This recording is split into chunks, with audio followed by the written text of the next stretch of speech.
Labete. É a mesma turma que quando a conservadora, cristã, Dona Regina, falou isso daqui. A senhora me falava agora, a senhora não é bem a favor, por quê? Me explica. Eu não sou contra a arte que foi exposta, mas sou contra a exposição da criança ali daquela forma. Mesmo tendo lá o aviso, porque tinha, né, a placa para os pais e tal, mesmo tendo esse aviso de cautela. Eu sou contra essa mãe que levou a criança lá, porque a mãe, tudo bem, um adulto, né, tudo bem. Mas a criança, eu acho que... Será que foi preparada essa criança? André, para você, o que você acha isso aí? O que você acha, André? A reação dela foi essa e o pior foi o que ela falou e defendeu. Isso é uma coisa absolutamente delicada, a performance dele. Uma coisa extremamente, um trabalho extremamente delicado. Não tinha nada de violento ou de pornográfico, entende? Há uma distorção muito grave do que houve ali, tomando proporções inacreditáveis. É terrível que um corpo nu seja um choque, inclusive para um brasileiro. É criança. É a mesma turma que defende esse tipo de funk dentro de escola.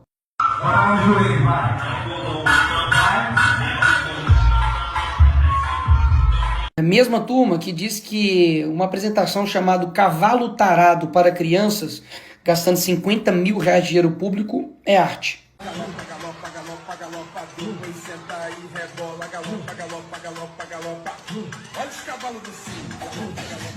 É a mesma turma que defende isso daqui, crianças em paradas LGBT.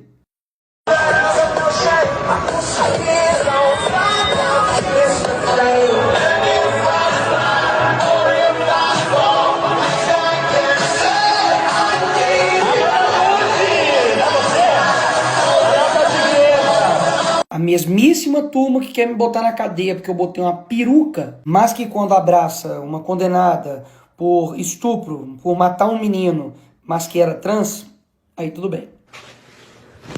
É a mesma turma que diz que agora está defendendo crianças e adolescentes, mas que lançou um livro para crianças e adolescentes que tinha lá uma brincadeira chamada Casa, Mata ou Trepa e colocou aqui o nome do Kid Bengala, que é um ator pornô. E nem adianta dizer de que não era o meu público, é mentira o que você está dizendo, porque eu tenho provas. Tá tudo aqui explicadinho no dossiê Felipe Neto, tudo o que você precisa saber. Assista aí para quem esse livro estava sendo vendido com uma brincadeira Casa, Mata ou Trepa que tinha um ator pornô no meio. Só fazer o canal para adulto ou para criança? Bom, eu hoje faço mais para o público jovem. Eu hoje atraio mais o público jovem, mais na sua faixa etária, e é o público que mais me deixa feliz de fazer, cara. Porque eu adoro o público adulto, mas o público infantil, ele tem uma inocência e uma vontade de se divertir diferente do adulto. E eu fico mais feliz fazendo para o público mais jovem. A mesma turma que diz isso daqui sobre pedofilia. Envolvendo os pedófilos que sofrem de um transtorno. Isabela, há muito preconceito com relação a isso, porque é um tipo de crime que nos enoja muito como sociedade, né? Mas fato é que é uma doença, não tem cura, mas tem tratamento. A pedofilia é uma doença crônica que não tem cura. Os médicos até fazem uma comparação com a diabetes e com o alcoolismo, que exigem cuidado redobrado e tratamento por muito tempo. A estratégia desse pessoal é esse daqui. Primeiro dizem que é doença para não dizer que é crime. Depois tornam um crime dizer que é doença. A lógica desse pessoal é que um pedófilo não pode ir para cadeia porque não é crime, é doença. Mas se você falar que pedofilia é crime, você se torna um criminoso e deve ir para cadeia. Inclusive, a mesma turma que se utilizou de uma frase infeliz do Bolsonaro, de que pintou um clima, para poder dizer que é contra a pedofilia. Mas essa mesma pessoa foi presa por estuprar uma menina de 12 anos. Esse daqui foi o cara responsável por fazer esse crime aí. Esse outro aqui, que é militante LGBT, comunista, tentou fazer sexo oral com uma criança de 13 anos de idade. Aí ele aqui, agora na foto. Mesma turma que diz que amor não tem gênero, religião, sexualidade, cor e, pelo visto, nem idade para eles, né? Porque ele mesmo foi investigado, indiciado e preso por estupro. Mas espera aí, eu não estou querendo dizer que esse crime é exclusivo somente da esquerda. Até mesmo porque esse tipo de crime pode ser cometido por qualquer pessoa. Pastor, padre, pai de santo, mulher, professor, líder religioso, enfim. Agora, o combate a esse crime não é todo mundo que quer combater, não. mas combater de verdade e não somente entregar essa responsabilidade de cuidar dos filhos, que é do pai, para a plataforma. E é exatamente isso que eu elaborei, porque eu sei que tem que ter um conjunto de atitudes para poder combater isso de forma séria. Ou seja, além de acrescentar uma pena, incluindo um artigo no ECA, punindo de 4 a 8 anos quem de fato produzir, dirigir, fotografar, filmar e tudo isso aqui que envolve exposição de criança, adolescente ou adultize, paga isso daqui de pena, vai para cadeia. Além da prisão, faz com que o poder público promova campanhas de conscientização, faz com que a plataforma ofereça ferramentas para que os pais configurem para poder ajudar e proteger os seus filhos e, principalmente, faz com que as plataformas sejam responsabilizadas caso depois da notificação do Ministério Público, da autoridade, não tome as medidas cabíveis para poder derrubar o perfil, derrubar o conteúdo e realmente impedir com que esse criminoso continue na internet. Agora, tanto o projeto que o PT vai mandar, quanto o 2628, que está aí para poder ser votado semana que vem também, não fala nada sobre punir o pedófilo criminalmente. Nada. O que tem é o Estado regulamentando absolutamente tudo, incluindo o conteúdo aqui ofensivo, ele independe de ordem judicial, que era o mesmo problema do projeto lá que eu disse do Lula. Ainda tem muitos outros problemas que eu não vou ficar esticando aqui. Mas do jeito que está hoje, é impossível votar esse projeto. Porque está mais do que claro que eles querem fazer de tudo para poder regulamentar a internet e vão usar qualquer coisa para isso. Ah, Neymar machucou o joelho, vamos regulamentar a internet. Ou seja, são diversas ações que precisam ser tomadas e o que não dá para fazer é vender uma narrativa mentirosa usando uma pauta genuína para poder prometer para as pessoas que basta fazer isso, que vai acabar com o problema de abuso sexual contra crianças online. Agora, isso é um dado assustador.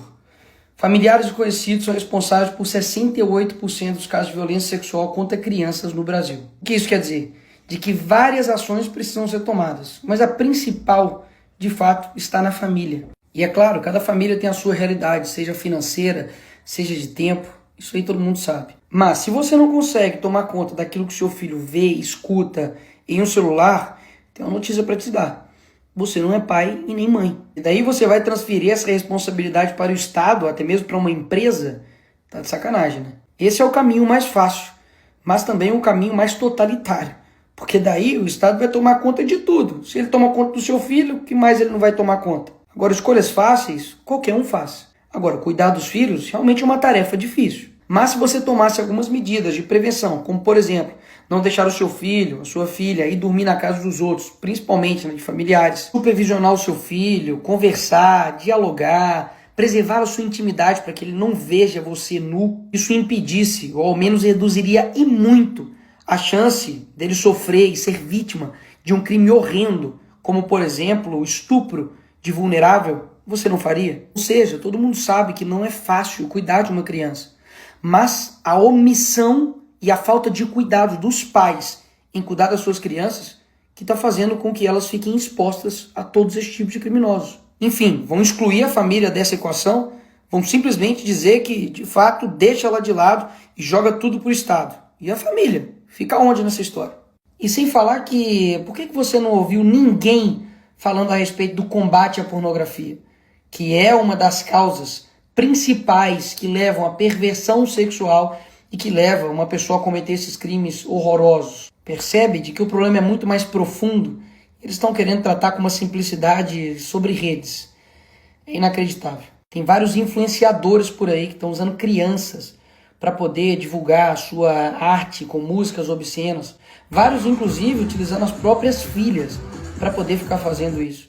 Inclusive, vários pais e mães estão usando os seus filhos para poder colocar eles em apresentações com músicas obscenas, para poder fazer gestos obscenos, para poder, de fato, adultizar e sexualizar a sua própria criança.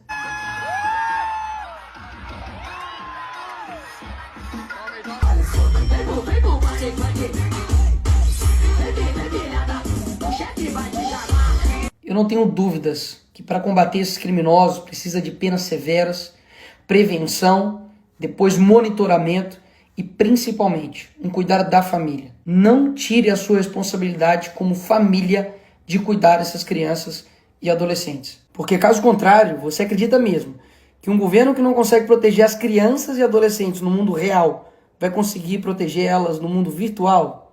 Não dá para cair nessa.